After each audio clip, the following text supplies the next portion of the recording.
So you don't hate gay people, No. but you do feel like that being gay is an enemy. It is a spirit of some sort. I believe that. I believe that the enemy has invaded them. I just don't think they were born that way. I can't ever believe that God makes mistakes like that. We have to get to that level and understand that this is a spiritual warfare. It's not something that we fight here on the earth. We're fighting in the spirit realm. We're back. Like we always do about this stuff. I don't love you.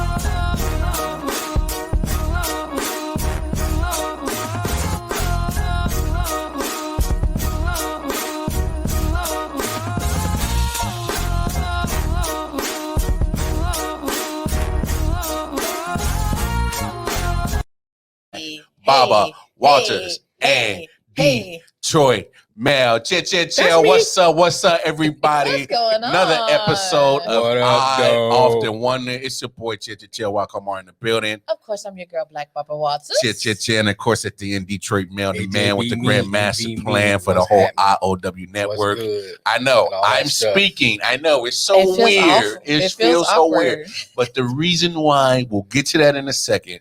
Let's get the house cleaning Preliminaries of the out preliminaries. the way. Preliminaries at the preliminaries. Preliminaries. Go on over to the website. www. I often wonder.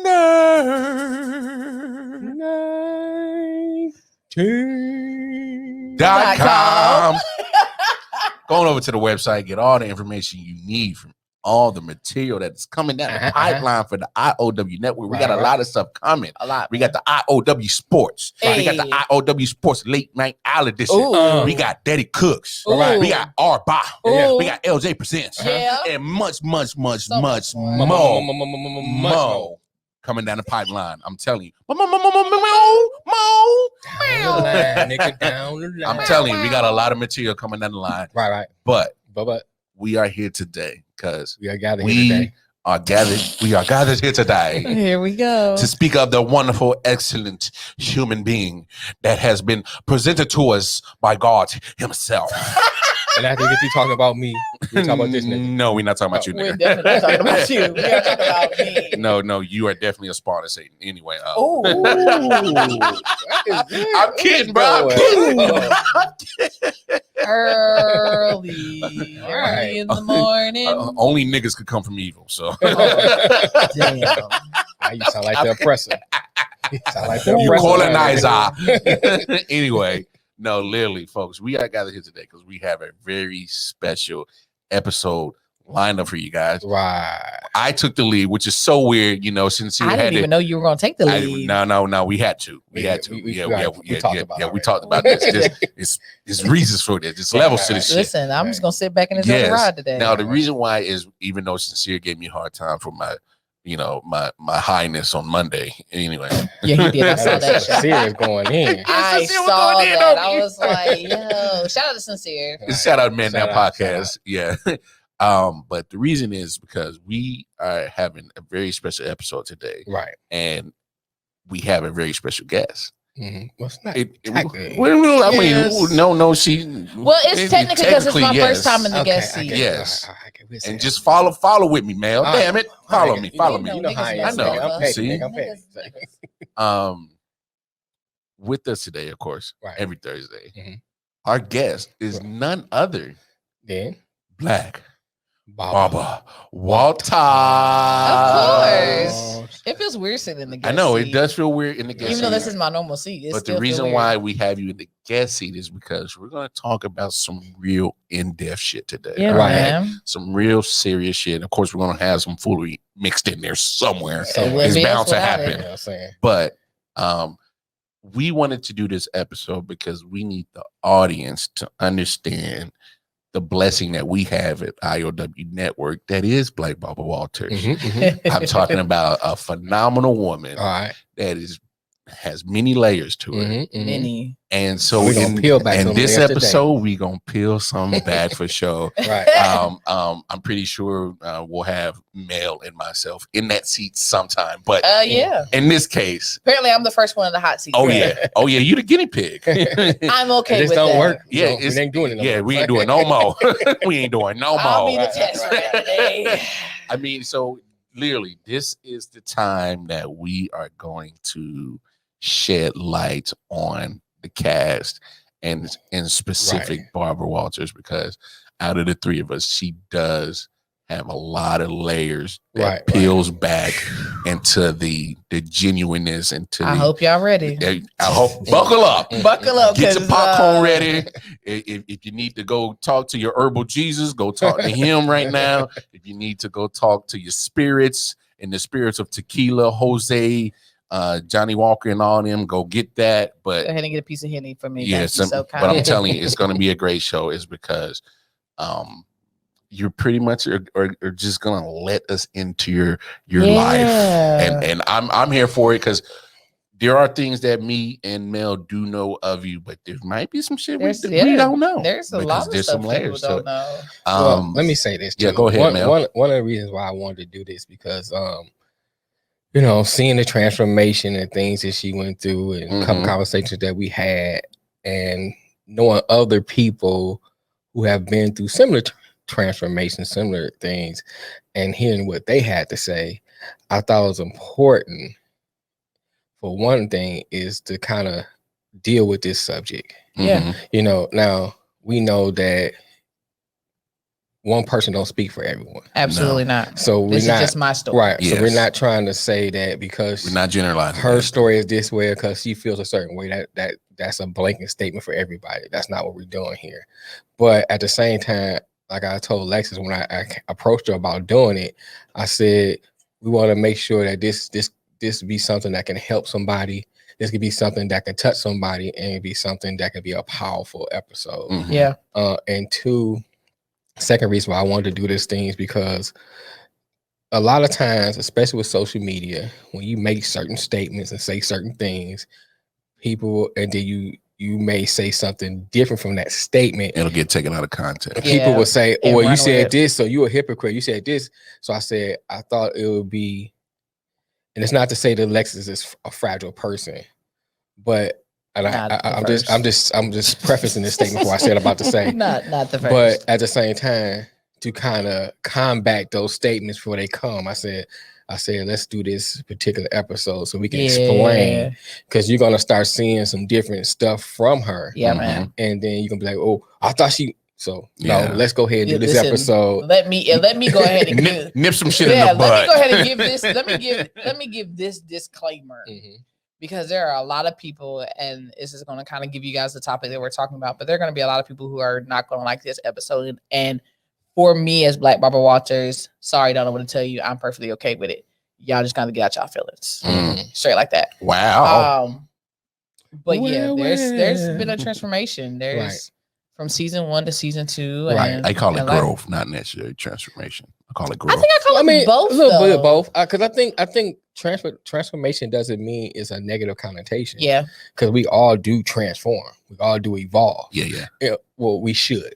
Yes. Say that. Yes, we you should always evolve, always should transform.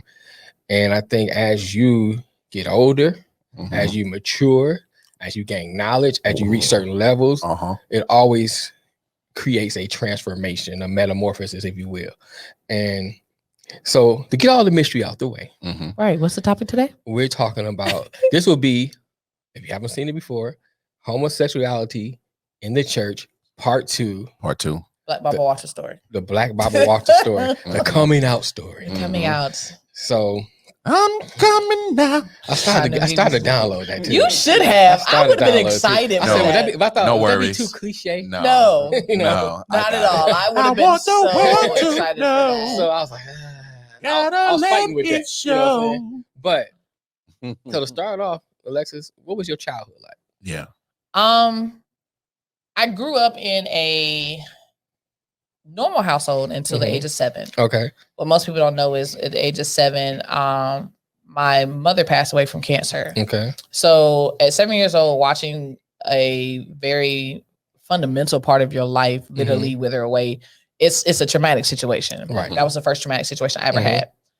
Grew up with my brother, who's right underneath me. Hello to my brother Bryce, who's a big supporter of Shout out Bryce. Our podcast. Right. And my dad. Okay. Growing up with my dad, I dealt with being molested and raped by him. I moved out. No, let me back up. Sorry. And I also dealt with a whole lot of physical abuse from my father. Put a pin there because I want to say something. Okay. All right. First of all, what would you say to people? Well, you know what? I'm gonna bring it back. Because I want you to bring out what you're gonna say. Then I'm gonna come back. Okay. So yeah, I dealt with being raped, molested, not only by my dad, but also by my next door neighbor. A lot of people didn't know that. So I was until the age of 7, I had a normal childhood. I played, didn't have to worry about nothing.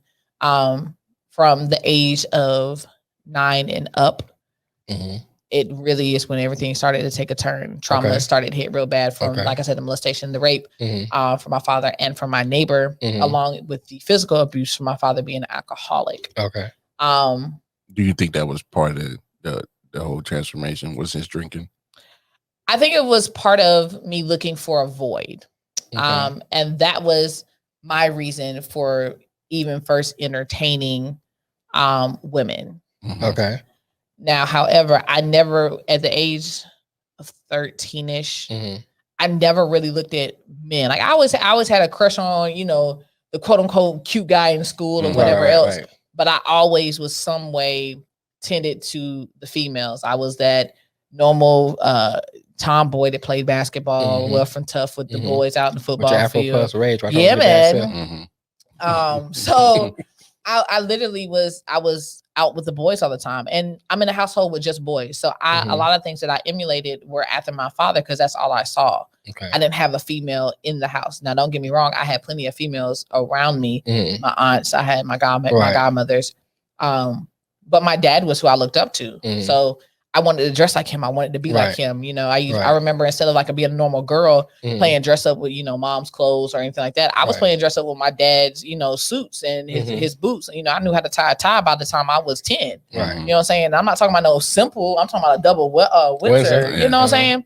That's the stuff I learned. So it wasn't a surprise to my dad when I came out in middle school. And I had the same girlfriend. I had the first girlfriend that was a secret, who was a PK kid. Okay. But I had the same girlfriend from 8th grade to my junior year of high school. Okay. And that's solely who I dealt with off and on. Okay. But yes, to answer your question, I do feel like it had a piece of who I became. Okay. Now, what would you say to people that will say, well, the reason why you are the way you are is because the molestation, it has nothing to do with something you was born with? I hate when people say it's something you're born with. And I say that because everybody's story is different. Okay. For me, it wasn't the molestation. Did the molestation play a part? Yes, because that turned me further away from men. Okay. However, you just took away one of my questions. Get out my bag. I'm sorry. Okay. Well, I was trying to wait till she kind of brought more out before I went that direction. Yeah. However, I never. I'll put it this way: when you deal with traumatic situations as a child, you automatically somehow become in my opinion, you become a people pleaser because you're trying to fill a void. Okay. And that's what I became. I became a people pleaser. I wanted to do everything that everybody wanted me to do in my life. Okay. So even though I was attracted and wanted to be with females, which I did because I ended up, marrying one eventually. Right. Me too. I hope you would. This is not your coming out story, so all these lesbians on this cast, right? You know what I'm saying? Unless there's something you want to say, I like women. I know you do. But yeah, I don't like when people say that because everybody's story is different. And prime example, my best friend, similar story. Okay. However, she, because of her being raped and molested, that completely turned her off from men. So all she did, even when she didn't like females, was talk to females. Okay. For me, it wasn't that way. Okay. You know, I naturally just looked at the female. I remember giving this analogy, and I think I gave this analogy to you when I first met you. Okay. When I looked at the guy, even when I hit puberty. I'm sorry, bro. No, because I asked questions to her like this. Yeah, these were questions that Jamel used to ask me on the line. Let me ask you this. These were all this actually shows the birth of how the podcast came, because these are conversations that Jamel and I had during lunch, right? On which birthed the podcast. But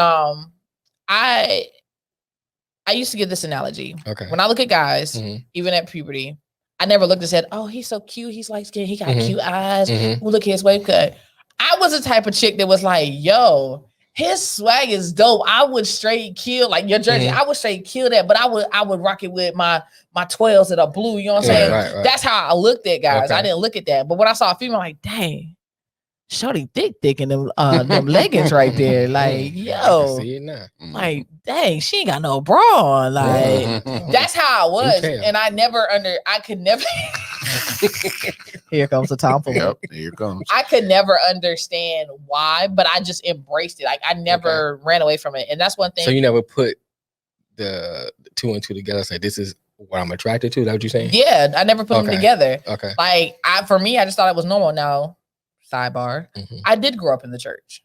Right. Very heavily in the church. We don't get to that. Oh, yeah, no. Yeah, we don't get very, to that. very heavily in the church. But yeah, that's how I looked at life, you know. Okay. And growing up, when I got to high school and junior college, even when I went away to school, I was still that way. And I was more, you guys on the show see more feminine side of me than what I really was. Now, when Jamel first met me, you couldn't tell I was a female at all. You couldn't. I had that nigga that had.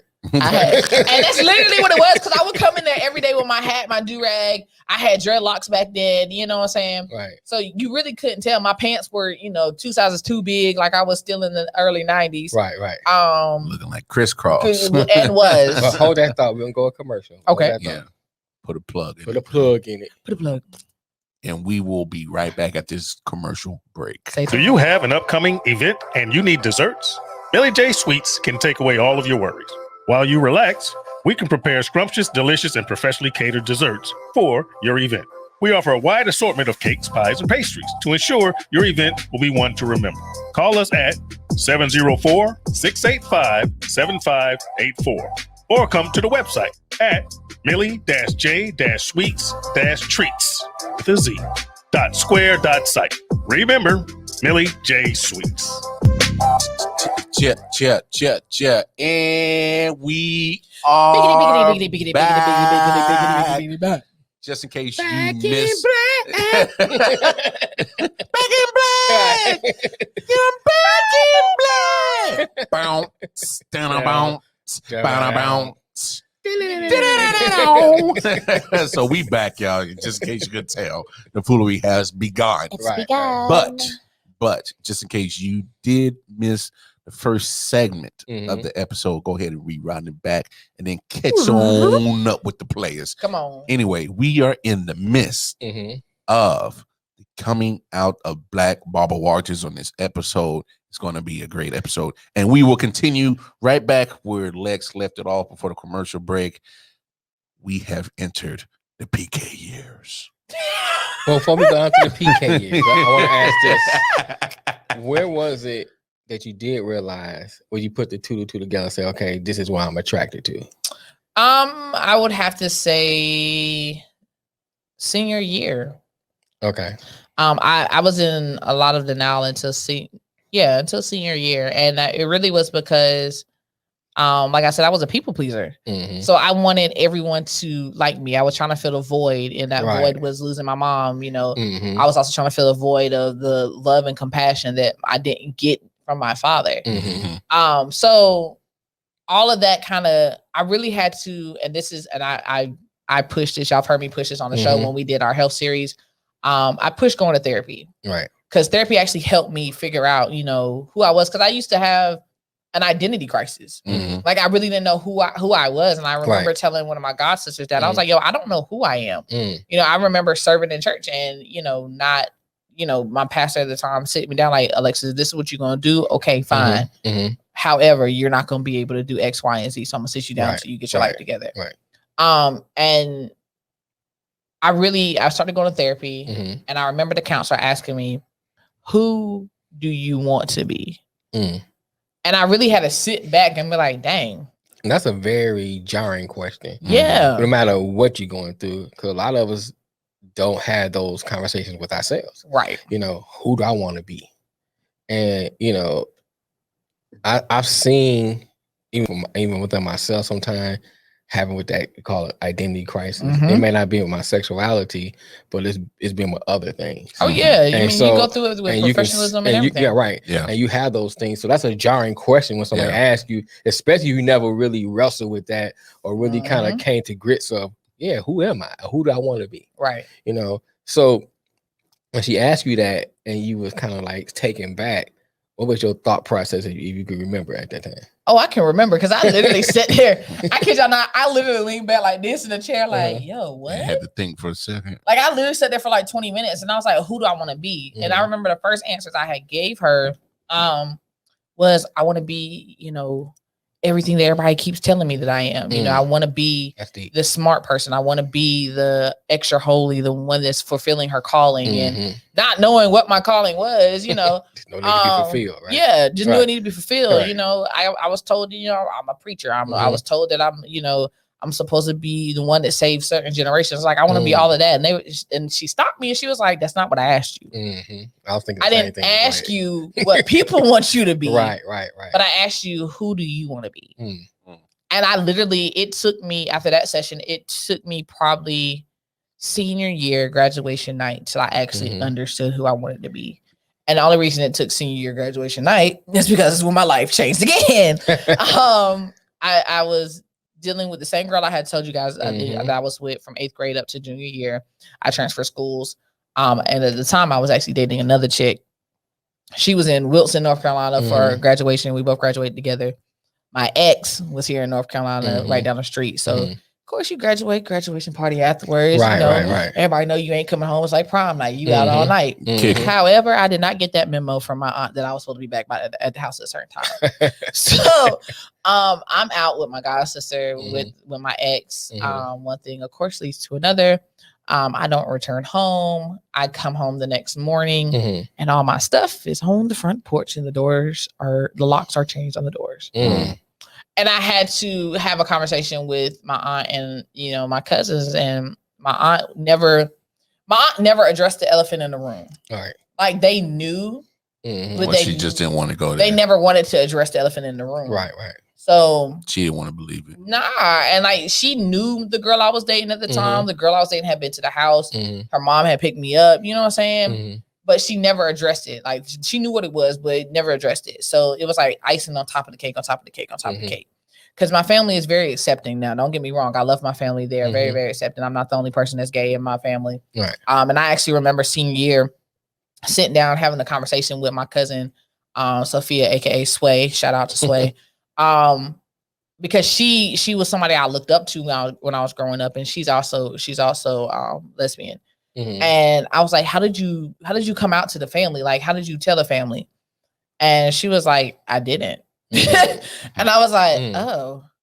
She's like, when she grew up, she's like, there was no coming out. They just knew. I was like, but there's all these pictures of you and dresses, all this other stuff. She's like, no, because you have to be okay with yourself and being happy for yourself. So I had a time period where I was, I was just going to be me. That was from graduation year to, I went away to school in 2012, 2013-ish, maybe 14. No, 2012. Because I went away to Job Corps. Okay. And when I went away no, I went to the one in Franklin, North Carolina, Lyndon B. Johnson Job Corps. Kitchell, Franklin. Yeah, same thing. But there's two different Job Corps because those are two different campuses. Trust to me. Shout out to LBJ. Right. Kitchell. I worked at Kitchell, so I hate Kitchell. It is what it is. Right. However, when I went away to school, even before I went away to school, I was staying with my god sister Ashley, and she'll tell you I was the hoe of the group. I had a female in different area codes. Like, In different legit. area codes. Like, I never forget, like, before I got the Job Corps, and this sounds so bad. And then me and my girl we were talking about this the other week.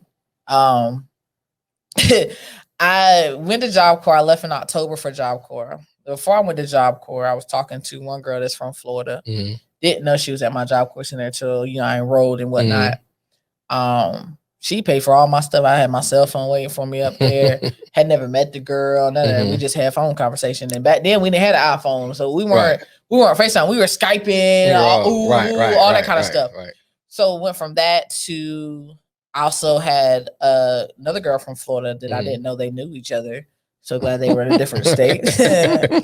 I had her, so she was sending me money, all this kind of stuff. Like when I say I was set to go to Job Corps and it's outside, it's been pimping. When I tell people I am a retired pimp, please understand these are not lies. Like I'm not saying this for hot air. No. And what makes it bad is I had those chicks, but then I'm here in North Carolina. So I had a girl that I was dealing with here in North Carolina. And my sister, we were laughing about this the other week. She was like, you remember we were laying on the bed and your phone was going off and the two girls had met up and they were comparing like the R. Kelly song talking about, or the Usher song talking about the same girl. I was like, yeah, but I don't remember who they are. She's like, you change girls every other week. She was like, you would change them like you change your drawers every day if you could. I said, well, all these beautiful females in the world, why I gotta only choose one? I feel the same way. Now you understand our men's predicament. Listen, I was like, dang. However, when I went to Job Corps, and I didn't choose the prettiest ones either, and I just chose people that wanted to fill the void. On Job Corps, and I met my first wife. Okay. Bad decision. bad decision. My first, and she was the first one I really came out to my family about. Okay. I remember calling my grandmother, rest her soul. I remember calling her and telling her, "Hey, grandma, I need you to sit down. We need to have a conversation." And this is where it kind of really changed my viewpoint towards church after this conversation. Okay. And I told my grandma, and my grandmother, of course, is super spiritual. And the first thing she said was, "I'm not accepting this. And we're going to take you to the altar and we're going to pray over you." Now, I said that very calmly. Right. However, when the Earl said that, no, baby, we going to the altar and we going to tear it all night long. And it made me put up a wall. Now, I had already had conversations with some of my god sisters and stuff, especially when they were helping me transition out of my dad's house. Right. I remember one of my god sisters asked me, she was like, "Hey, Lex, are you dealing with females?" Now, mind you, keep in mind, I'm a people pleaser. So I did not give them a truthful answer because I didn't want to disappoint anybody. Right. Because all these people were going out of their way. They were sacrificing for me because of the situation that I was in at home. So I didn't want to harm anybody. I didn't want to hurt anybody. I didn't want to hurt nobody's feelings. I wanted to be what they wanted me to be. So even I done graduated, I'm grown. I'm 21. Right. I still have that mentality. So when my grandmother said those words to me, it put a wall up. So when I went to Job Corps, I shut a lot of people out. Like I didn't check in with my family. None of my family was at my Job Corps graduation. When I came back home, I was home for maybe about a month or 2 months. As soon as my Job Corps check dropped, I moved to Shelby with my now ex-wife. And I started my family down there. Like I left North Carolina completely because I thought what I had found was love. Keyword thought.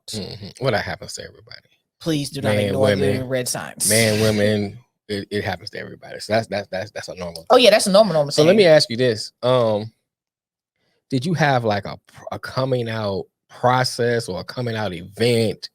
Or you ain't throwing a party? No, I don't mean it like that. I don't mean it like that. I might throw a party this time. I don't mean it. Celebrate that. I mean it like that. Did you like say, "Hey, okay, this is who I am. I'm just gonna let everybody know"? I think my coming out was more so my dress. I didn't have to formally say words. Okay. Because like I said, I wasn't a girly girl. So even when I started doing still stuff with church, I was coming to church with sim boots on. big behind pants, a big shirt. Right. You know, you remember early, you know, late 90s, early 2000s, you wore the shirts that were 3-4 sizes bigger than you, went down to your kneecaps. It looked like a boy dress. fresh. Yeah, you know what I'm saying? Right. With all the graphics and stuff. So that's how I dress. And I kept my hair in a ponytail, kind of similar to what I do now when I don't have it braided. You know, my hair was natural, so I had the natural, you know, the ocean in my head, so that used to make people that nigga wavy. Right, but I had it wavy, Like but then I had the lineup. So you had my ponytail with a lineup, and I was like that even in high school. So and I did it myself. I didn't go to a barbershop, like I taught myself all that kind of stuff. That's good. So I didn't have to say anything because my demeanor and my dress said it all for me. That nigga swagged out. Yeah. So now you're out. Yeah. And you're living the gay lifestyle, and everything. You down in Shelby with your wife, ex-wife, but we don't say wife since we in that part. Of the story. We in that part of the story, so she can be wife right now. Yeah, she wife for that part of the story. How do you feel, dude? Does it feel like you liberated? Does you feel, or do you still feel that other part of you, the other life that you was living? I was still struggling. Pulling you back. I was still struggling, and I'll put it this way: I was struggling. I was good until we decided to actually start going to church together. Okay. Now, what made y'all make that decision? We had my son, Joshua. Okay. We had Joshua, and his grandmother, one of the ways for him to see his grandmother was for us to go to church. Okay. So, excuse me, we would go and we would go to church. And because I've been in church, you know, I always, even when I wasn't in church, I always stayed in my word. That was just always me. Still is always me. Get up, read my word daily. I pray daily. My views towards God hasn't changed because of my sexuality at all. Right. Just your views on people. Yeah, just my views on church people. Okay. Let's put we that just clarify clear. this. My views on church people change. Let's clarify that, folks. But I was doing more. I was going to church more. Okay. And there were some Sundays that my wife at the time, you know, she really wasn't feeling it. And the more I got involved, the more I was struggling. So you got involved with church. Yeah. Okay. I was struggling because I was back at that age where I was like, okay, is this what I'm supposed to be doing? And at that time, and I felt like, and this is also one of the reasons why I don't necessarily like being sometimes the only token gay person in the church, because it seems like the message. Only token nigga, but you know it happens. Yeah, you the nigga anywhere there. I'm just saying. You know, that's another story. But hold that thought. Okay, it's that time again. It's that time. You may be a guest, but you know the format. Yeah, I'm sorry. I'll stick to the guest. We'll be back after this commercial break, and when we come back, we'll have more of my coming out story. These messages. After these messages, Jesus. Hold on. Hi, my name's Phil, and I'm the daddy from the YouTube channel Daddy Cooks. This is a family-oriented and friendly show where you can also learn how to cook some fantastic and delicious meals. So while you're sitting at home on your computer or on your smartphone watching videos, come to Daddy Cooks on YouTube.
The church is the root of African American culture, a safe space during slavery, a refuge during Jim Crow, and the beginnings of the civil rights movement began in churches across the country. For many of us, our memories begin in houses of worship. But what happens to a person when they are taught they are an abomination? How can someone value their life if they are told their existence is a sin? The Black church, which was once seen as a space of liberation, is now being viewed by many in the lesbian, gay, bisexual, and transgender community as a space of oppression. Many LGBT people in the church are asking themselves, why must we choose between faith and living an authentic life? Yes, and now I says we's back. It's your boy, Wild Mar, the preacher of another creature. Anyway, we back, y'all. It's your boy Wild Mar in the building. Of course, that guy Wild Card. I am You're Wild Card. I know. I'm Black Barbara Walters. First nigga changing people. That's I don't know what's wrong with him. Huh? He must have the devil in him. Yes. This is what happened. Called, too much of smoking that weed. This is what happens when you smoke too much sticky. Got you high up in the sky. And Tom Make Fuller you dap Jesus. All because of Jesus. Anyway. All right, we back. Yeah, we back. Anyway. Again, welcome on Black Barbara Walters, Detroit Mail. We are in the midst of our most powerful episode, the coming out of Black Barbara Walters. Right. She's giving us the insight of our sister. Y'all getting all my tea. Well, the insight for y'all, well, we getting to learn our sister a little bit more. So we that clip we're talking about pretty much church in the alphabet. LGBT. It's a lot for me. Right. It's the community. That's the community. That's why I hate labels. Sorry, no diss to y'all. I'm just being silly. That clip was heavy though. It was heavy. So let's dive dig into that. Let's dive into it, Lex. Church is supposed to be a safe haven. It's supposed to be a place of peace, place of camaraderie, restoration, all that we know. So how does your sexuality play into you being a heavy, intricate piece in the church? Well, that's a good question, but start with the initial start. Okay. And kind of take it back a little bit. Yeah, and then ride into it. Okay, so I'll start here. Mm-hmm. Until my dress changed. Okay. There was never an issue. Mm-hmm. As long as it was hidden, there was never an issue. Oh, okay.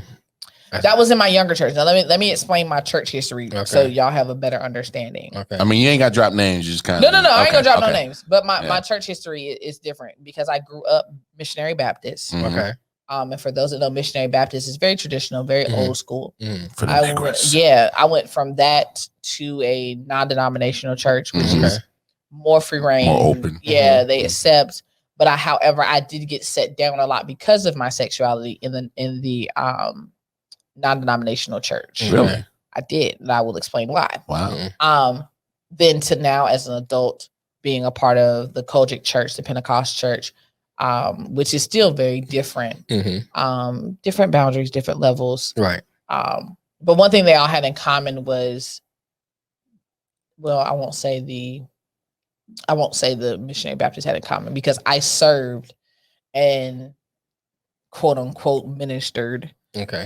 Because as most people know or don't know that I'm a praise dancer. I taught mime and liturgical dance to a lot of different kids, as well as leading it and doing it myself.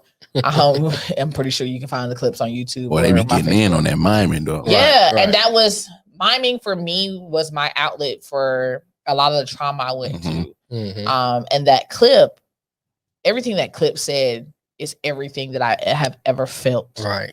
My whole entire life, especially when I came out, because I grew up in the church, so this is supposed to be my safe haven. I'm supposed to be able to come to these people, tell them how I feel, but then I'm listening to the sermon from the pulpit talking about the Old Testament, you know, how they, Solomon and Gomorrah, where they killed all that the town, everything that they said was an abomination. Right.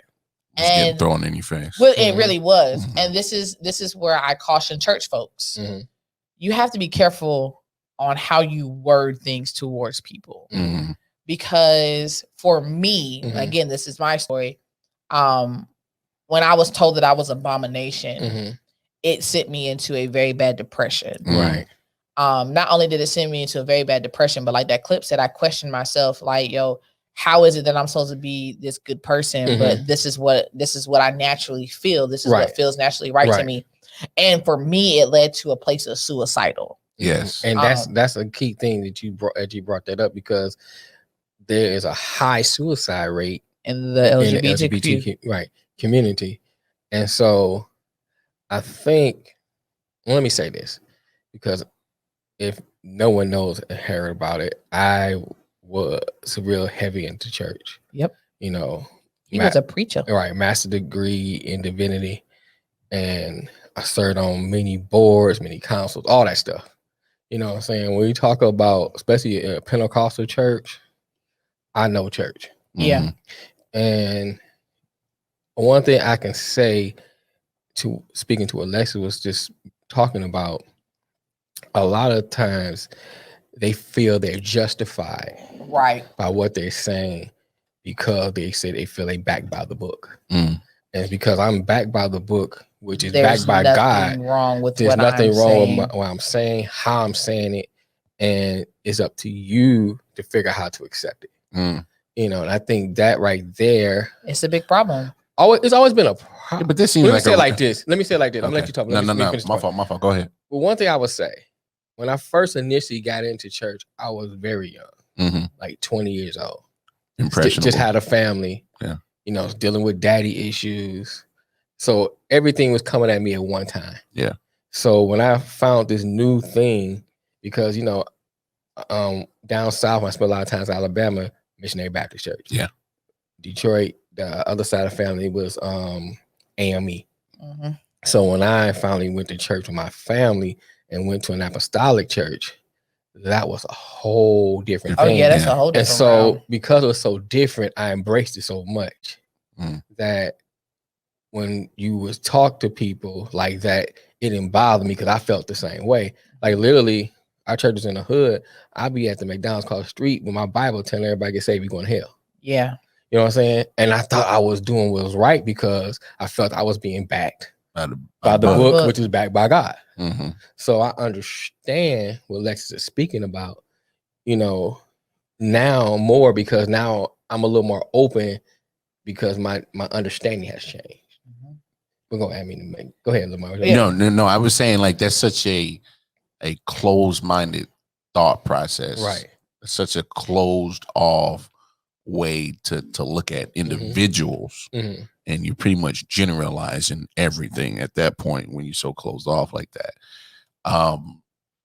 But to dig into it a little bit more, what about the church kind of help keep you, and also what kind of help drag you down or anchor you down, if that makes sense? You know what I'm saying? The pros and cons of church. I'll put it this way, it wasn't the church that kept me. It definitely was not the church that kept me. It was my own personal relationship. Okay. And when I say my own personal relationship, I mean I took time out, is almost like what you would do before you prepare a sermon. I would take time out and I would dissect my word.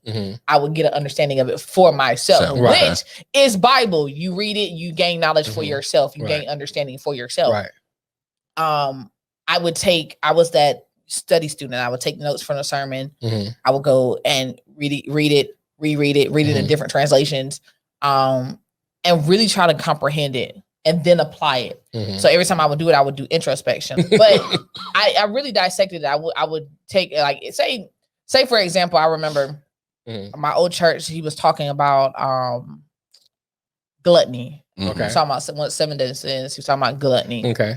And I really went home and I was like, what are some things that I really don't need that I'm overdoing it on? And I really had to get an understanding that it wasn't just talking about food, right? But it was talking about if you're overly working yourself, if you're doing too much of anything is not good for you. Okay. And I had to really dissect that thing into my own life. I always did introspection after the word.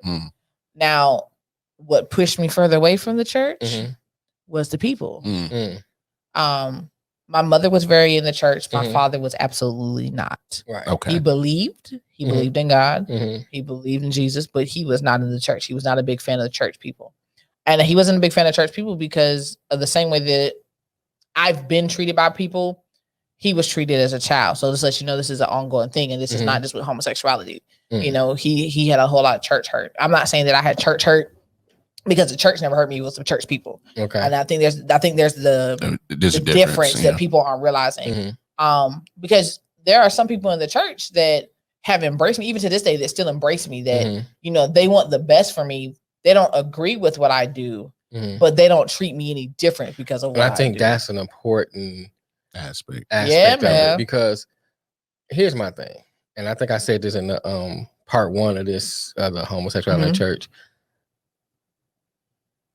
You don't have to agree with a person, right? You know what I'm saying? But at the same time, it doesn't mean you can't love them. It doesn't mean you can't treat them, you know, like a human being. Yeah. You know, and it doesn't mean that you can't have a relationship with that person. I think that we take scriptures and we apply them to where it works for us, or we switch it to where it works for us. Back to the same thing, right? Or but the things that point to our misguidance, or the things that point to our mistakes, we ignore it, or we flip it around and say, no, that's not really what it's saying. You know what I'm saying? And I think that's pretty much saying make it fit your narrative. Make it fit your narrative, right? And I think that's what a lot of the issue is. It's because, you know, like the one scripture said, "Come out from among them and be ye separated." Yep. You know what I mean? So I can't have a relationship with you. I got to be ye separated. You know, or don't let your good be evil spoken of.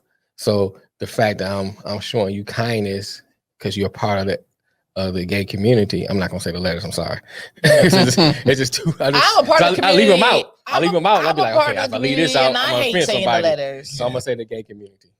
Yeah, I just say LGB plus. Oh, I say that then. LGB plus community. Well, that's you know what I'm saying? The alphabet. If I say the alphabet, that's all y'all. Well, you might talk about the FBI. So anyway, I don't want the FBI. Stay where y'all at. But anyway, you know, and I think that, you know, that doesn't mean I can't have a relationship with that person. Yeah, right. I always get this story. I worked at a place and there's a guy that was there that was gay, and at this time I didn't have the understanding I have now. It was better than it was from the beginning, but it wasn't where I'm at now. Right. So anyway, you know, he was gay, but at the same time, you know, we go to lunch together. You come in, we have a good conversation. You know, if you ask me about the Bible, I say, here's how I'll see it. Yeah. You know, based on how I understand it. And we have those conversations. And I say that to say is that doesn't mean, because I had that conversation, doesn't mean that he's convincing me to come over to his side. Right. Or vice versa. You know what I'm saying? I'm going to tell you what I feel. You're just having conversation. I'm going to tell you how I feel regardless if you're gay or not. Yeah. If you ask me something, I'm going to say, this is how I feel about exactly. that. If you ask me a question. Right. I'm going to give you an answer. You know what I'm saying? Now, it doesn't necessarily mean that I'm right about everything, but I'm going to be honest with you regardless. So I think looking at that, that's how we should approach everyone. But since we're specifically talking about the LGBT plus community, I think that's another way. That's the best way to handle that, because there's gonna be some fundamental people that's gonna believe the Bible the way it is, and they're gonna thump that joint for long. But I say to that, you can believe what you want about that lifestyle, but you don't have to treat them like they're not human. True. And I think that is the bigger issue. Yes. And not only that, this is my thing, and I had this conversation with a friend of mine, who actually, he's in the church, and he struggles as well. And he's like, Alexis, I want to be completely, and this is during the phase of my life where I'm now transitioning back into everything church. I've separated from my wife. And let me explain this. I separated from my wife not only because for me it was a toxic relationship, but I separated from my wife also because my struggle was a lot worse, and I had a lot of people in my ear telling me, you know, you need to, you know, get out of that relationship. Do this, you do need that, to do do that. this, You need to do get back that. in the church. Now, was it because they saw what was going on? Because they didn't want you out of that lifestyle? They wanted me out of the lifestyle. Okay. Like I moved back up here. We got married. My son was probably just at a year old. Mhm. We moved up here. We stayed with my sister for a little bit. And I actually, she wanted to go to church with me. Okay. Again, we're back at that. We want to go to church with me. Right. So I took her to my very home church, a Missionary Baptist church, and introduced her. And even the way that they received her made me not want to come back. So again, it started the transition of I was working 2 jobs. I would get off of work and I would still go straight to church. No sleep, no nothing. Right. And that started to put a strain on our relationship because she wasn't spiritual at all. Okay. She was going on account of this is something that's important to my wife. So I'm going to support her. Right. And that put a wedge in between us because I started letting everybody back in my ear, like, hey, yo, you don't need to be a part of this lifestyle. So, come on, let's go to this church event. Let's take you up. I remember one of my childhood mentors, I went to visit them in a church program, and altar call came up and they were like, oh, you're coming up here with me to get prayed over. This is my thing. You can't force. I was about to say anybody that to go so forceful up and get prayed over. And that was kind of the conversation me and my homeboy had because he struggles and he's like, Alexis, I want to be so, completely sold out. However, I look at a man and this is what I look at. This is what intrigues me. Right. And I was like, I get it. I'm the same way. And truth be told, even with my transition, when I was going back into, and Jamel met me when I hit this transition, I combed out all my dreads. I had been going to church. I was staying with one of my, with a friend. And it was constantly scripture being thrown down my throat. Alexis, you can come out. I remember the first time I came to my church and my bishop called me. He was like, you're on the right path. Now, mind you, when I came to church, I came full thugged out. Like I had a suit on, either bow tie, no bow tie, or men dress shirt with men pants, gator shoes. Like I was to the nine stepping. Right. So 9 lady gators. I was, you know what I'm saying? It was great too. They were my favorite pair. I'm mad I lost some things, but you had the smoky grays? I had the smoky grays with the charcoal gray, and then it had the nice dark gray in the middle. Oh Them things were nice. Oh, you was stepping there, I was my nigga. really stepping. I remember, being called out, because I was the only gay person that looked gay in the audience, and me saying, "You're on the right path." You know what I'm saying? The Lord told me. Right. I was like, wait a minute. That right there is what turned me against prophecy. That's why I'm very leery about prophecy, because the Lord ain't tell you nothing. You saw me sitting here and you just want to say what the Lord. I looked apart, nigga. Yeah. So you figure you would get a reaction out of me. And that's the interesting thing about church. Now, I experienced some what I consider to be supernatural things. So I'm not saying that I don't believe in supernatural things can happen. Seen a lot of stuff. Yeah. I laid hands on people and I saw them fall out. So it's not to say that I haven't experienced or have done things that people may consider to be spirit. And likewise, I've been in those kind of services. I've had hands laid on me. I've been under the influence of the Holy Ghost. Right. None of that. None of that. I didn't call some coming in a Hyundai. Right. Jesus. Spoken tongues, all that stuff. Yeah. You know what I'm saying? So it's not like I don't believe. It's just that certain things that I have studied and experienced and realized that we just don't have it right as church people. And break that down, bro.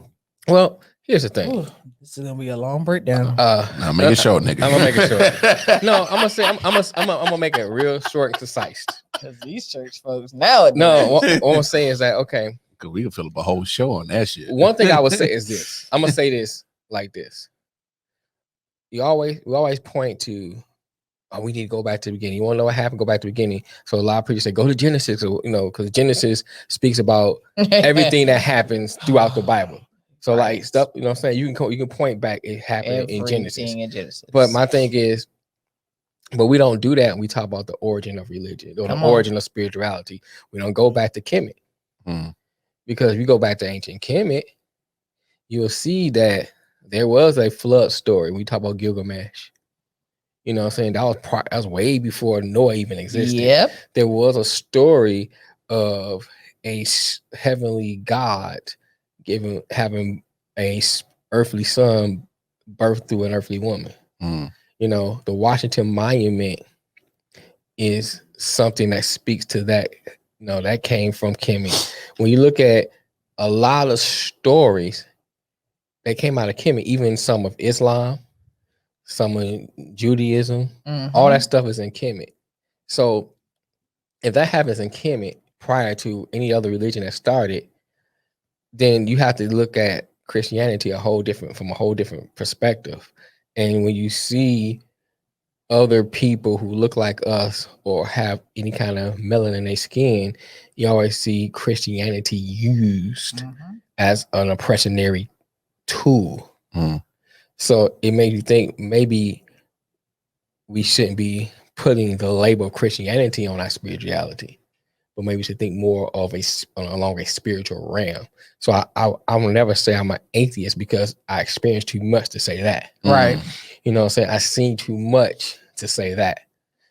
But I will say I don't know if I believe in the institution of church or the organization or the label of Christianity. And that's where I am. And I think that when you look at our brothers and sisters that are gay and some of the things they are experiencing, and some of the people that's taking their lives, I can't. Do you think we should change to try to save these people? You know, we think about spiritual salvation, which is, I understand, but what about saving their physical person from even dying and killing themselves? So this is my thing, and I know I'm gonna get slack for it, and I really don't care. I'm gonna get slack for what I say. So I really don't care. This is my thing. I was always taught that as a Christian, you are to love everyone and show everyone love. And I think all three of us are under that same impression. So you're supposed to show a godly love, and allow that person and allow God to change that person. Okay. I hate it when people take you on as a project. I'm gonna fix you.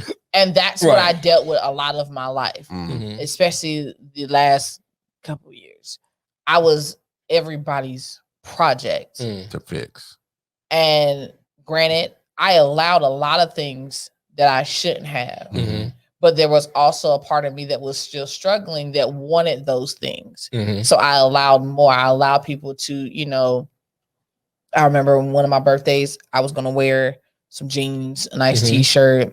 I still had my locks. And one of the people that I was around at the time was like, yeah, you're not wearing that. You need to wear a dress.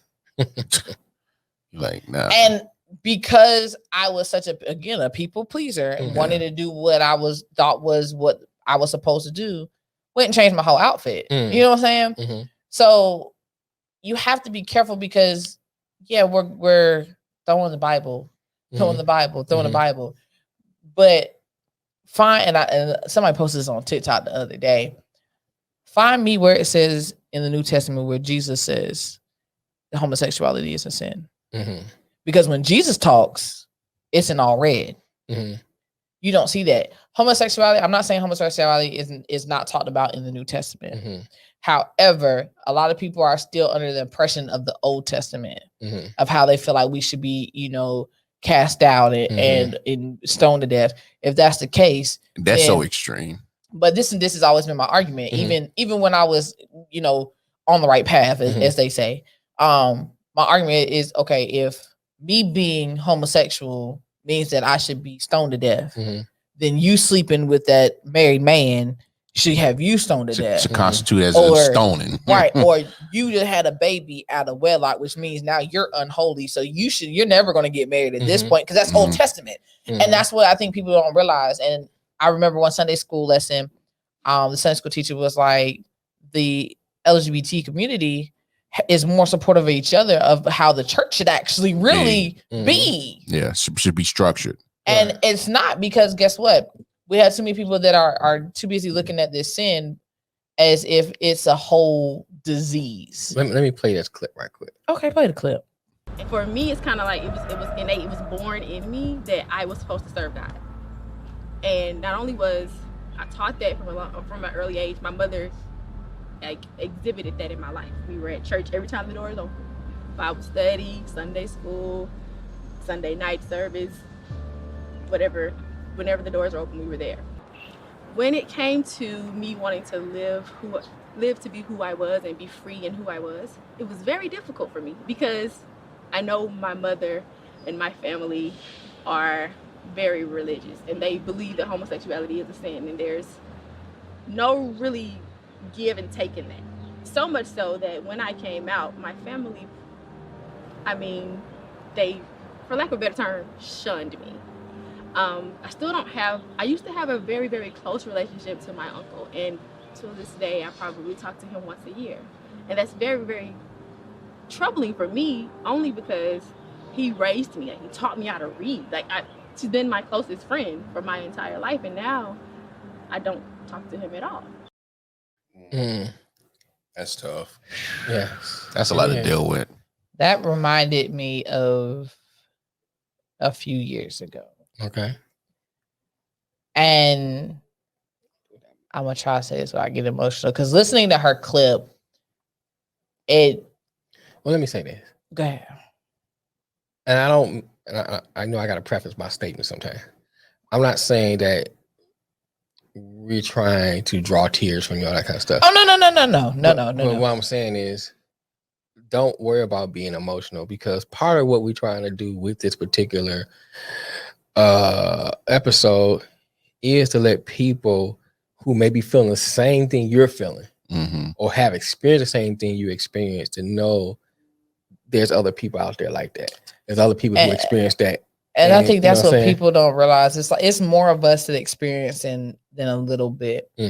I would never forget, outside of my grandmother, coming out to my dad was simple. It wasn't an issue. Okay. However, coming out to my God family, a lot of people have heard me say I'm a PK's kid. And I'm not biologically a PK's kid. I'm a PK's kid because my aunts and my godparents, all of them are preachers. You guys have heard me talk about my favorite aunt and uncle. Both of them are preachers. And I actually, and let me say this, I love all y'all dearly. However, this is a choice for me, not a choice for anybody else. But even earlier during COVID, I did my uncle's, not his show, but his church service. Okay. And the title of it was From Lesbianism to Daughterhood. And it talked about the transformation, because I really was on and wanted the path of being, as they call in the church, delivered. So I went through all those steps, you know what I'm saying? I identified my issues. And I went on his live and talked about, God's delivering power. Now, don't get me wrong. God can still deliver. I've seen him do it before. However, that's just not the road for Black Barbara Walters. I want to say this. I don't mean to cut you off. No, you can. But do we want to use the term delivered when we talk about being gay? I want to use that word because that's the word that's thrown at the gay community inside the church. Okay. You need to be delivered from this sin, from right. this Well, fault. I guess what I'm saying, because you say you believe that God still can deliver.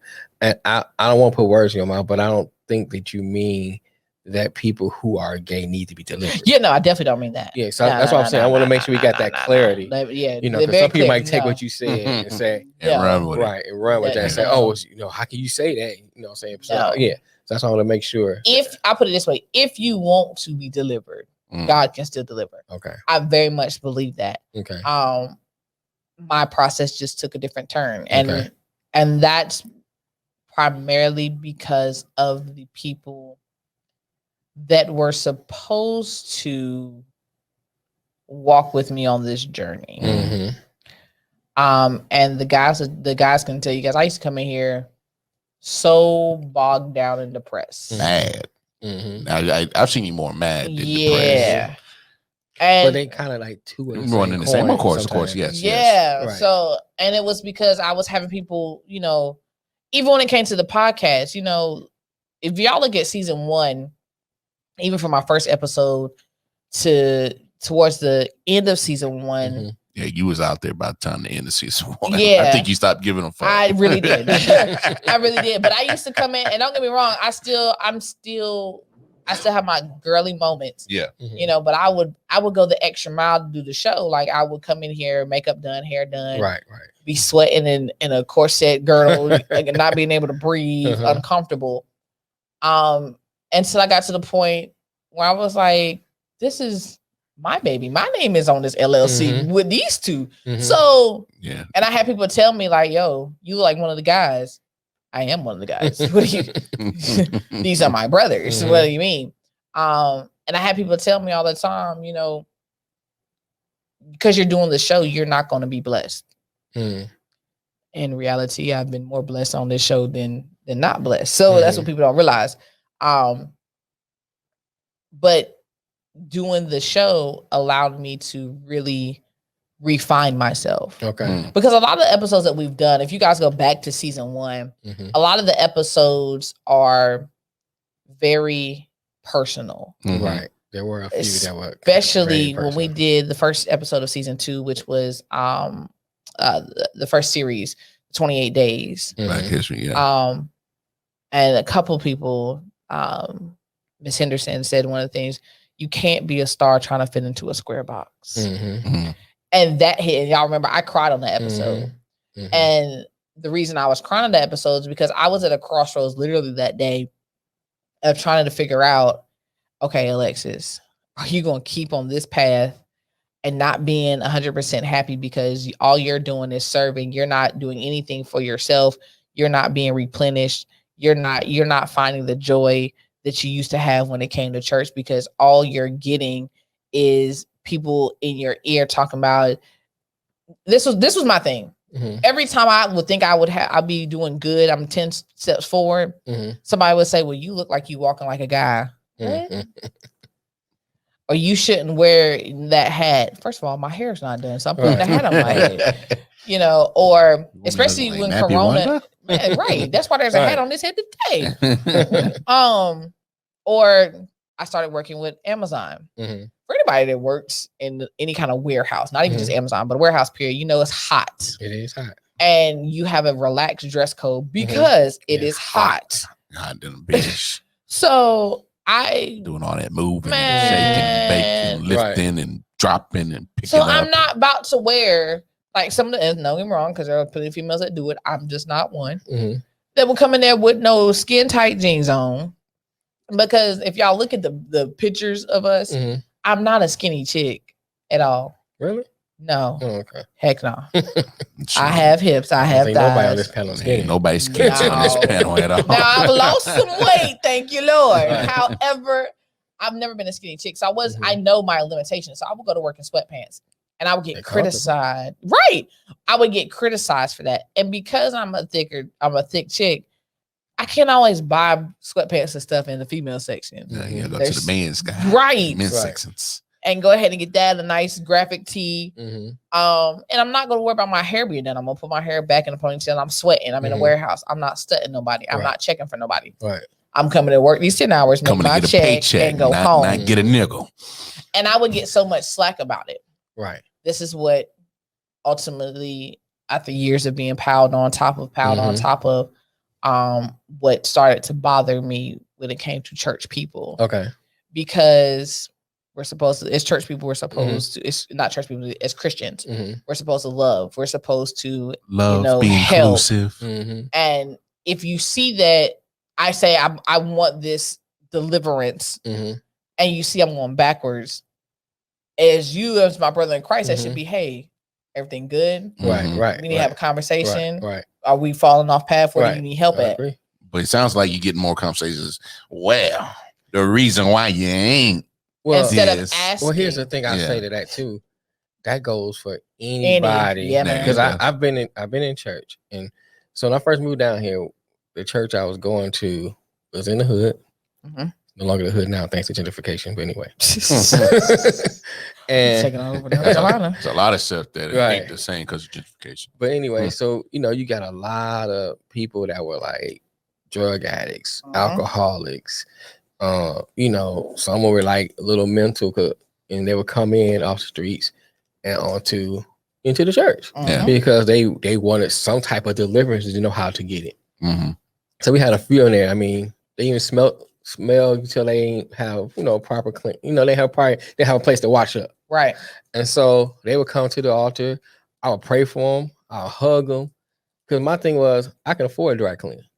Yeah. You know what I'm saying? So if I had to dry clean my suit, okay, so be it. But if my benevolence helps deliver that person or helps that person to do something that'll get them closer to it, the scripture says one water, the other one plants, but God gives the increase. So I don't know if I water or planting. Somebody could have planted something prior to coming there, and I might be watering that. Yeah. Or I could be planting something for somebody else to water. Yeah. So I look at it from that standpoint is that you never know what part of that equation you're in, and you want to add to that person and not take away. Now there is, even with, and I'm not saying anyone's a child, but I'm using that as an example. There is times like with your kids, you have to reprove somebody. Yeah. You have to say certain things. Hey, you have to be a little stern, but you can still be stern in love. Yeah. A lot of times with church folks, we just stern, absent of love, and forget the love. And I think that's the key point. But this is also. I'm already out there, so let me go and say this is also the you got problem. Your foot in the water, you might as well go swim. Listen, I'm not even foot in the water. I'm in the 12 feet right now. Swim. And I'm okay with it. In the deep end, swim. This is also the problem drowning. with some religious folks. Okay. I'm gonna use that terminology. Right. You can identify or attempt to help someone in the homosexual community by listening, number one. But when you are not identifying your own and you've dealt with homosexuality, but you're not saying anything, so everything that you really want, you're pushing off on this person. And that's what I dealt with. There were several people that I had in my circle that dealt with homosexuality, that are in the church, that are on pedestals in the church. However, because I live my life out loud. I don't hide anything about my life. Right. I'm proud to be homosexual. I was proud to be a woman of God. I'm always proud of who I am. Right. Whatever moment that is. But when you got a circle of people around you and you've got maybe two people, and this is just my circle period that I'm talking about. I had two people that were like, Alexis, if you want to change, we're here for you. If not, we love you regardless. You know what I'm saying? Those two people still here. Love them dearly. Then you have a person or two people that are overly religious that have not dealt with their own issues with homosexuality, but they're pushing off on everything that you need to do. And it's not coming out of love. It's not seeming to come out of love. Even though they can say, you can talk all day, oh, this is coming out of love. I just want the best for you. Okay, if you want the best for me, I need you to deal with your stuff first. Right. To lead by example. You know what I'm saying? Walk as Christ would walk. You know what I'm saying? He didn't just tell the disciples to go do something. He did it himself first. Right. And then he said, this is the example I'm showing you. So go ahead and do the rest. Right. And that's the problem. And then you have all these people that just want to judge. Right. Right. And that's where I am. That's where I was at now. Like you don't know how much of a struggle it is to get up when you've been through a traumatic situation your whole entire life. And the only thing that brings you comfort and peace and that feels natural and right to you is being with the same sex. And you can be yourself without feeling like being judged. Right. And that's kind of where I got to, working at Amazon. Y'all know I hit a rough patch. I was losing people back to back, back to back. Hence why y'all started seeing me less and less on the show. Y'all are really getting the inside of Barbara Walters while I have not been here. Right. So I'm dealing with depression at this point. And this is something the guys don't even know. I'm dealing with depression. My grandmother hit. Both of the guys checked on me. Alexis, how you doing? You good? I'm not good. This is not easy. I had before my grandmother passed, I had lost my godbrother. Didn't tell anybody. He was 27 years old. Passed of COVID, and it hit differently because that was my best friend. That was the one person that no matter what, whoever I was, he was like, "Yo, Lex, we gonna rock out. Like this is what you want to be. Cool. Let me meet wifey." You know what I'm saying? So I remember having a conversation with him while I was working at Amazon, and the current missus, worked for the cleaning company at Amazon. And I got a hookup like that before. I hate to. I'm just saying. Shut your I ass hate up, you. man. It's bringing back memories. But She was nice. however, go ahead. I was. Mine is nice too. Y'all seen her. Yeah, she nice. However, If she didn't like you, I'd be like, hey, what's up, nigga? However, comma, Keep moving, because this I'm nigga gonna is, slap him in a yeah. minute. However, comma, It's a I compliment. was at the point to where I was struggling again. Yeah. And I had done everything that the church had taught me. You know what I'm saying? I'm reading my word, I'm fasting, I'm praying, I'm doing this, I'm staying away from that. And y'all remember I was like, I'm on another fast. I can't do this, and the third. That's how she lost all that weight. That's how I lost all that weight too. I'm glad it was fasting. I thought you was on some sugar. Heck like. no, sir. Not unless it's the greenies. So All right. Back on the glass. Dick. Yeah. I moved from the from this dick to the glass dick. I hate him. I swear. It's all in love, girl. It is, and that's why I love y'all. So before I Punch that nigga. listen, I'm trying to be nice on air. So before I actually knew the young lady's name, like she had infected my brain. Like I was like, yo, dang, where's Shorty at? Right. And I would tell my god brother, like, yo, like I'm not supposed to be feeling this way. Like I had gotten back to that point to where, like that clip said, I was questioning everything. Like if this is who I'm not supposed to be, God, why do you keep having me have these feelings towards somebody I ain't supposed to have feelings towards? You know what I'm saying? And it got to the point to where I eventually, I messaged her friend because I didn't have her information. She had been out of work for a couple of days. Right. Got her information and we started talking, which led to the wonderful relationship I'm in currently to the day. Right. But and I tell her all the time, like, I won't check in for no female. I was solely trying to literally live a holier than thou lifestyle. And that's why I said this podcast is gonna make a lot of people mad. Y'all just gonna have to deal I'm mad with now. Y'all gonna have to You deal took with another it. one from me. So. I'm always going. We had this conversation back at the job. Let me tell you about that one conversation we had. No, because he already know how I'm about to be. We had this conversation, and I remember couple conversations. This one particular. Well, I'm gonna talk about these two. I ain't gonna mention the name, but we was talking. I think it was in the coffee. Was it in the coffee shop? Yeah. And we was talking about, hey, we had a contest of who can get this one particular one. Yeah.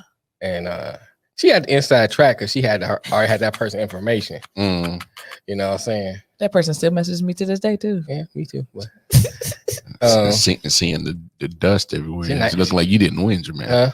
Yeah, and then none of us won. We neither one had her. You know what I'm saying? Okay, no, neither one of us had her, but the bet was who can get her number and really start like talking with her more. Right. And he did lose because I got her number, I got her Snapchat, I got her Facebook. Right. She calls me on a regular. Well, here's the thing. I stopped because I found out she was married. Yeah, I didn't care. Yeah, I know, but I again, I don't want to go. I don't want to go down that road because it's a reason why. But savage. It's another road. Yeah, that I want to go down. But there's a reason why I always wore that savage shirt. Right. And so that's why I was like, let's leave that alone. But then the second conversation we had, I remember Lexi said, "Yeah, I got this little move I do." Remember that? And I was like, "Nigga, you gotta teach me that." Oh, you got to move, nigga? So I got this move I do. I said, "Oh, nigga, I'm intrigued." You know what I'm saying? Jamel and our conversation. Is it like a shimmy and then like no, the Michael Jordan tongue? No, it's a bedroom move. Yeah. No, that's what I meant. Yeah. So the conversation Jamel and I had, y'all about to get. I talk about. Let me say something about me. I can talk about uncle, any. I'm sorry, everything. Y'all about to really see the grown side of Alexis. So if you don't want to, if you don't want this conversation, log off now. Yeah. You don't want to talk to me about truth and stuff like that. Don't talk to me. And we literally, literally be on the line having a full sex conversation. Right. He's like, wait a minute, you do, okay, you do what with your tongue? Right. You do what? And this is why I was a hoe, but I was a hoe to a certain extent because I didn't put my tongue on everybody. Let me make that very clear. I have done that too. Me neither, nigga. Yeah, we're not putting my tongue on everybody. Everybody don't you get that tongue work. You might get this strap work first, but I'm not getting this tongue. If you get that tongue work, you a good one. Yeah. There's only a. He's a lucky one. A handful. So I look at it like select standpoint. It's like exercise. You know what I'm saying? You got to jog to kind of staying fit. So just keep using my tongue until I get it right. Boom. I'm trying to stay fit. Do it. Do it till you're satisfied, whatever it is. Just trying to stay fit. But like, go ahead. And I don't even remember what trick that is because I have an arsenal. You slipping. Right. You slipping. No, they'll never forget the tricks. No. She just saying she don't know which one we was talking about. Because I have an arsenal of them. Oh my God. I got a book. I will put it this way. I'm under pressure. You get you a lesbian friend. You know what I'm saying? Because as men, we think we know something. Yeah, we think No, we no, know. no, no, But no. a woman knows their body. Yeah. And I know how to listen to a woman's so I'm body. like, you know what I'm saying? Listen. I wouldn't go there. But I bet you I looked at them. I'm talking about them. Oh, okay. I looked at them. I wouldn't go there. But anyway, that was a sidebar conversation. But anyway, I understand that they know their body. So I'm like, ain't no shame in my game. I can be the teacher and I can be a pupil. Mm-hmm. I can go back and forth. I'm a teacher sometimes I'm a pupil. Yeah. And so it's like, oh, you know something? Teach me, nigga. Yeah, it's a give and take. You know what I'm saying? And it really was. And that's kind of like, I got tired of putting up a facade. Mm-hmm. Don't get me wrong. I love my church. Mm-hmm. I love 95% of the people, 85% of the people, Same. 75% of the people in the church. like specify. I just don't like the organization of the church. Hypocrisy. Just call it what it is, the hypocrisy. Yeah, instead of focusing on, Alexis, what do you need that's going to make you better? Not even just sexuality wise. Mm-hmm. Because a lot of people didn't even know, and y'all didn't even know, when my grandmother passed and I hit my depression, I literally was sitting in my car and about drove my car off a bridge. Because I was at that point to where I had had a conversation with someone who was very influential in my life, who was supposed to be influential in my life. And I was very honest with them, and they asked about my current girlfriend because I had finally posted her on my social media. Didn't post her with her name or nothing like that. Right. You know what I'm saying? Just posted her picture, Right. And however, they asked who she was, and we had this long drawn out conversation, and they were like, "So have you gone all the way? Have you backtracked?" I was like, "Yeah." If all that's the what way you in, want, I'm in there now. I want to kind of transition. So, first time you went to church, we established that, and you live in this quote unquote godly saved life, right? And you made mention of, you met old girl at, I'm trying to say her name, old girl at Amazon, and everything. So, what was that point? Was it because you met her that kind of say, okay, I'm about to just transition all the way out? What made you transition back into this lifestyle? Before you answer that, if me knowing you, I think you latched on to just the connection. Yep. You latched on to, damn, I'm that vibe. I didn't mean for this, but just because this spark and it's giving me new life. It's giving me something. And y'all have seen the new life and energy that I have. Yeah. And that's literally what it was. It wasn't. I think she came to you at the right time. Yeah. Because and what's funny is me and her have had this conversation so often. If she would have came to me, trying to sweep these things on. Yeah, man, it's hot. Been on here so long. If she would have came to me months beforehand, I would have ignored her. You know what I'm saying? Not saying that she came to me at a vulnerable spot, but she came to me at a point to where I was like, okay, Alexis, are you going to keep living for people and letting people dictate what you say and what you do? And that's the thing. If y'all look at a lot of stuff on season 1, they know I tapered my conversation and how I would react because I had so many church folk that are watching and they're probably watching this right now. Hey, how y'all doing? But I got to the point, especially when we got into season 2, and I was like, for me, I'm doing a disservice. I can't call to myself first, and then I'm doing a disservice to my brothers because we talking about. I often wonder. We get the underlying questions of everything and and I'm not being real myself on the pedestal and on the platform that I formed. You know what I'm saying? So I had to really figure out, okay, Alexis, what's going to make you happy? And believe it or not, people are probably going to disagree with this, but I literally sat down and I prayed. I was like, okay, God, listen. I just need you to send someone that's going to understand me, that's going to help heal me in whatever capacity I need healing, and then push me beyond pushing. And that's going to love me unconditionally, regardless of my flaws, regardless of my past, regardless of my mistakes, regardless of what a drama comes up from my past. And that's what this girl did. Like, it started literally just a conversation. And like you said, it was just because we clicked.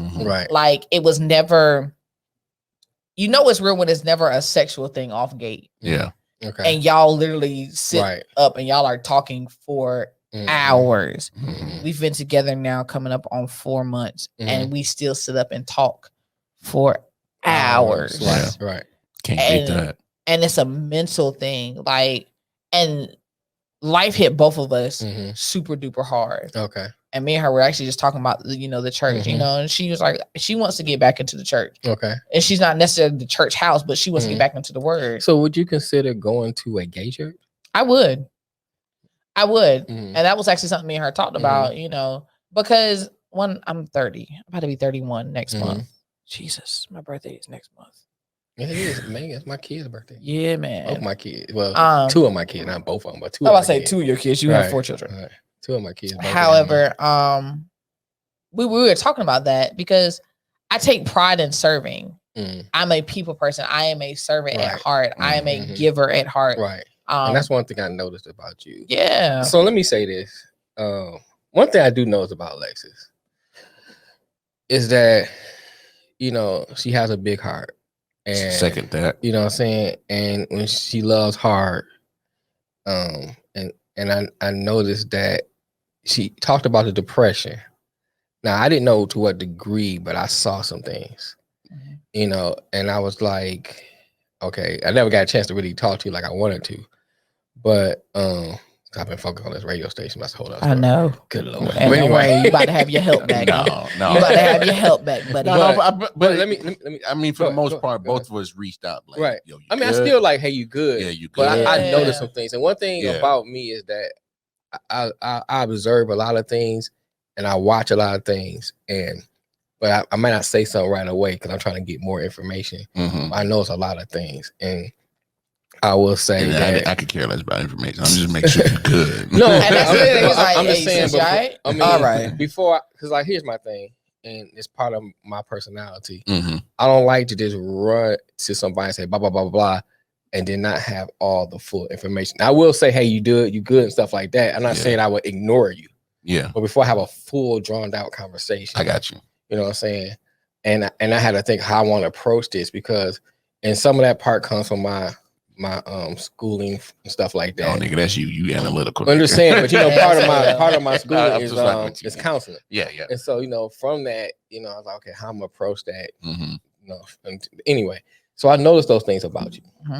I know that you're a loyal person, and you know, you love hard, and those things are blessings and curses. And they are. You know what I'm saying? and Facts so, on that.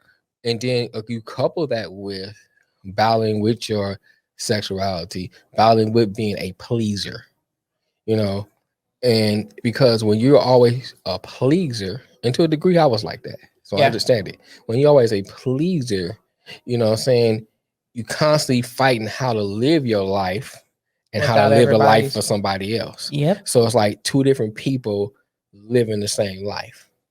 And what's crazy is, and this is why I say, you know, it's kind of a throw up when it comes to my current relationship, because granted, she pulls out a lot of stuff in me. She really does. However, she also doesn't sugarcoat. So she'll be like, Alexis, that's controlling. Like that. Right. You're grown. So you shouldn't have to deal with that kind of somebody talking to you like you're a child, especially when they're only 2 years older than you. Right.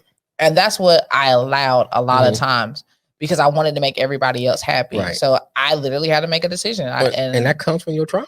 And it does. And that's what I think, that's what people don't realize is like, and when you are trying to overcome trauma, you really have to be very careful. And I had to explain this even with her, because I've been married before. There's traumatic situations from my marriage, you know what I'm saying, that happened that I walk on eggshells about in my current relationship. Even when I was in relationship with guys, you know, and what was crazy was even when I was dating guys, I was still attracting gay guys. Okay, guys. Yeah, that were trying to get their life together. So and it wasn't we weren't meshing. As a gay person and knowing you're an attractive female, how was a relationship with a guy? I was the dominant one. I've always been the dominant one. Okay. Like, and I would. Is it because you won't allow? No. Oh, it's just that personality that you happen to be with. Just the personality apparently I happen to be with. Because I was trying to be submissive. And I'm very submissive. You know what I'm saying? However, I know what I bring to the table. Just like any relationship, guy, female, no matter. I know what I bring to the table. I know what I offer. I know how I love and how I care for someone. And like you both said, I have a very big heart. So I make time for my relationship. Like if that means I'm going to lose a little bit of sleep, I'm going to make sure, like for the first couple months of me and her talking, you know, I would get off work and I would stay until she got to work because we were on different shit. Just say I'll get off and just leave it like that. That's why I was finishing. Okay, you had a long pause between that. Here you go. I would get off. I'm like, what now? What's going on? I would get off of work. I would get off of work and I would wait for her to come to work. I don't even think God can help this. He can't. That's why he's not a preacher no more. I think that's the number one reason why he don't preach no more. I think God finally was like, you know what? You know what, you nigga? I'm just gonna let you be that nigga. You're just too I tried. Lord knows I tried. I fasted and prayed myself. Right. Let me say this. Well, let me ask this. I mean, okay. So, even though you with non-dominant guys, but even with the relationship, like, did it feel like did you feel like this is not what I'm supposed to be? Yep. You know what I'm saying? Did you kind of have that kind of like, okay, I know this is what people expect. This is, and I could never. It's not where I want to be. I could never fully give myself, because I noticed that. I wanted to tell you that. Yeah, I could never fully give myself in those relationships. Like I would try. Like I was going on double dates. Like Lord knows I'm trying. Like I had the last guy I was dealing with. I was driving literally. I drove New Year's Eve to Oxford. You know, we shared rooms together. You know, we slept in the same bed. You know what I'm saying? And I literally. So I want to ask this. I think I might. I think I might ask you before. And you kind of said it, but I was going to ask. That's something I asked you before. Like, so if you know you're not into that, is the sex even pleasurable? Nope. Not at all. Not at all. And it didn't matter how much y'all really getting the tea today. Hey, Jesus. Man, it didn't matter how much I would try, because as a woman, you know how to still please the man, but find a way to please yourself, right. Even when they're not satisfying. Hence why a lot of women just stay to themselves. That nigga like, what you still doing that? Yeah, that one enough? Yeah, nah. Damn. Oh, you was cussing nigga so. You still up, nigga? You still up? Nigga, you don't roll went to sleep. I done went in the bathroom. But and even put that shower head on. Not even that. I'm a very overly affectionate person. Right. Excuse me. Me too. And when it's not reciprocated, or when I feel like I'm trying too much to do for both of us, it makes it uncomfortable. And that's what time to go. And I know, like I said, I know how I am. Like, and I was dealing with a lot of fuck boys. The shop down. Yeah, I was dealing with a lot of fuck boys. Right. You know what I'm saying? I could say I had one genuine, guy. However, he was struggling with his own, and like I used to tell him, and yeah, we both came from the same past. You know what I'm saying? We're both trying to live this holy lifestyle. Right. However, and this is when I realized that the church folk had rubbed off on me. However, he would do Snapchat filters. I'm like, you look real gay. You need to stop using that filter. Right. And I had to sit back and like, yo, that's what people say to me. You like it your son the fag? Okay, I think it's time to wrap it up. But no, that's the part of Fridays that cracks me up. I know. But anyway, I want to say this, because when we was talking about doing the show yesterday, I was kind of like trying to see how I'm on a format and stuff. So this came to mind. I wrote this. It says, justice, love, right? I mean, justice, righteousness, faith, and benevolence, all nest and cradle in the view lens of love. Love is benevolent, gentle towards all things that is broken, failed, discriminated against, disgruntled, unappealing, and angry. Love is executed and dispatched when all else has failed. It should be without conditions and freely given. It should be experienced before it can be expressed. It should be understood before it can be explained. It should be felt before it can be reciprocated, because how can you emulate something that you never have a model for? It is the glue that holds everything together. Those are facts.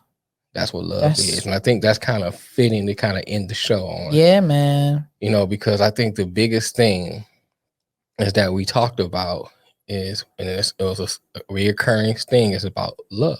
Yeah. You know. And I will say this as kind of like my closing statement.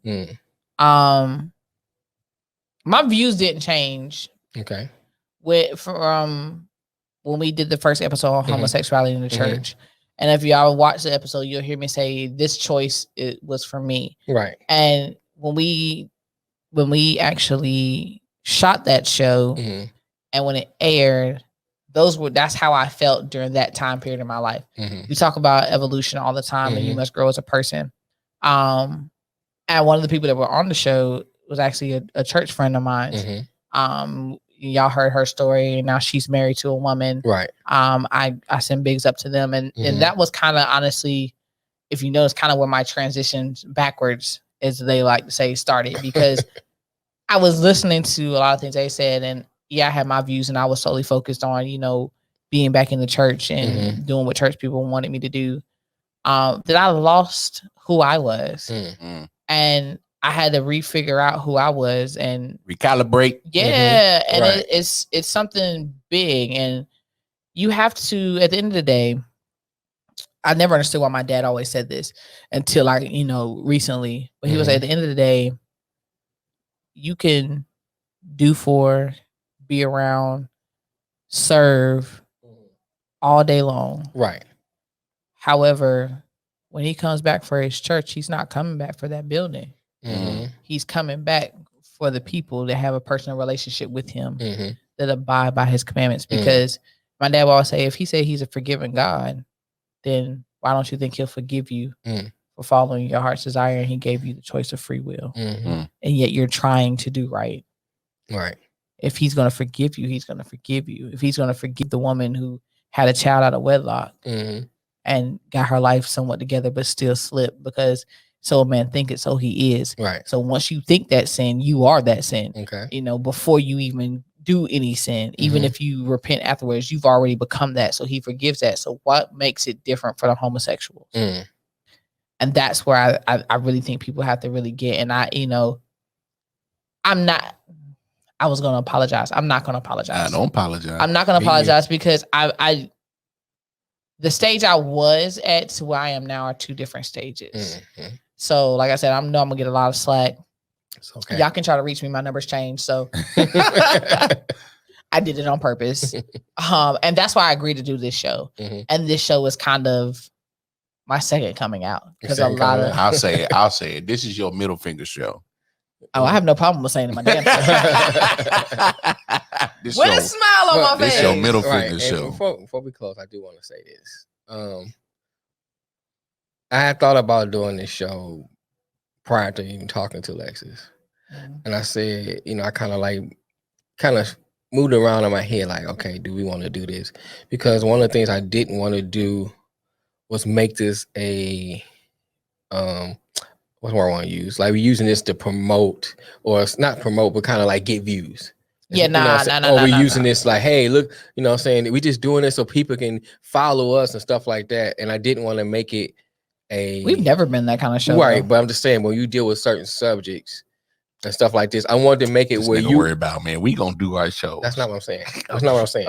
What I'm saying is that I wanted to make sure too that Alexis had a platform that she can speak what she had to say, so we can kind of be free to see what she can say, and at the same time, I wanted to be somewhere where it's helping someone. Yeah, I didn't want to just be talking to be talking. No. that's- Oh no, we and- never do that. Come on, I wanna man. tell her We story. don't do that. And that's my thing. Mhm. Like, I've always was told, my story will help other people. Mm-hmm. And that's what kind of drove me towards trying to be on the straight and narrow. But Right. then I had to really realize my story's still going to help people because there's so many people that are going back and forth and not knowing how, you have to choose what's best for you. Right.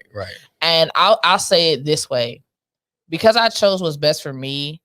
I've lost a lot of people. Mm-hmm. I bet you gained some too. I've lost a lot of people, Gained but peace I've of gained a mind. lot of peace. Peace of Mhm. mind. Mhm. Has my world been topsy-turvy for the last couple months? Yes. However, I wouldn't change it for anything. Right. Mhm. Because the sense of peace that I have, even if I wasn't in a relationship with who I am now, Mhm. the peace of mind that I had was different. I'm doing things that I love, Mhm. things that people, I know for a fact are praying against. But however, just how you pray, trust me, believe, my Mhm. prayers are just as strong. And they getting heard too. Mhm. And right. And I stand on the foundation. So me and Mel, I think we've talked about it before, Mhm. but as we say, the network is growing. So there will be a podcast that is coming that's going to be geared towards the community. You should call it that. I think I will. Yeah. You should call it It's a that. I dope like name. that. The community. Yeah. So stay You tuned should put for done for that. somebody thinks talking about that dang on TV show. We're talking about the community. The community. I like that. That is something that reason why I've been away. I've been planning and working on that, letting the guys kind of run everything else. But I'm back. She's back. Still working. Back But I'm better than back. ever. I'm Right. back. And I appreciate you guys but a lot of people don't understand when I say these are my brothers, these are literally my brothers, not Mhm. only in business, but however, in real life. Like, Shit, we Literally. almost had to come to Georgia one time. yeah. Georgia. Yeah.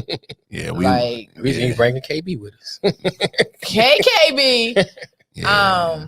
These guys have been Almost my came with the ultimate- piece of yeah. steel, and there was gonna be some peace. They've There been was my, gonna see some my steel. ultimate support system.